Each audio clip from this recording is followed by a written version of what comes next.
সাবেক অর্থমন্ত্রী শাহ এএমএস কিবরিয়ার ছেলে রেজা কিবরিয়া দীর্ঘদিন নানা রাজনৈতিক দল ও জোটের সঙ্গে যুক্ত থাকার পর এবার আনুষ্ঠানিকভাবে বিএনপিতে যোগ দিয়েছেন। বুধবার বিষয়টি গণমাধ্যমকে নিশ্চিত করেছেন খোদ রেজা কিবরিয়া।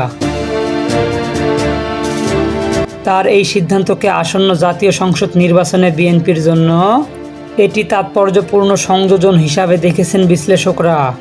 রেজা কিবরিয়া হবিগঞ্জ 1 আসন থেকে আগামী জাতীয় সংসদ নির্বাচনে ধানের শীষ প্রতীকে নির্বাচন করতে চান। উল্লেখ্য, বিগত 2018 সালে অনুষ্ঠিত একাদশ জাতীয় সংসদ নির্বাচনে তিনি জাতীয় ঐক্যফ্রন্টের প্রার্থী হিসাবে একই আসনে বিএনপির ধানের শীষ প্রতীকেই নির্বাচন করেছিলেন। এদিকে হবিগঞ্জ 1 আসনটি এখন পর্যন্ত ফাঁকা রেখেছেন বিএনপি।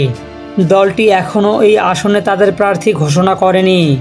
রেজা কিবরিয়া বিভিন্ন সময়ে গণফোরামের সাধারণ সম্পাদক, গণ অধিকার পরিষদ ও এর বিভক্ত দল আমজনতার দলের প্রতিষ্ঠাতা আহ্বায়ক হিসাবে দায়িত্ব পালন করেছিলেন।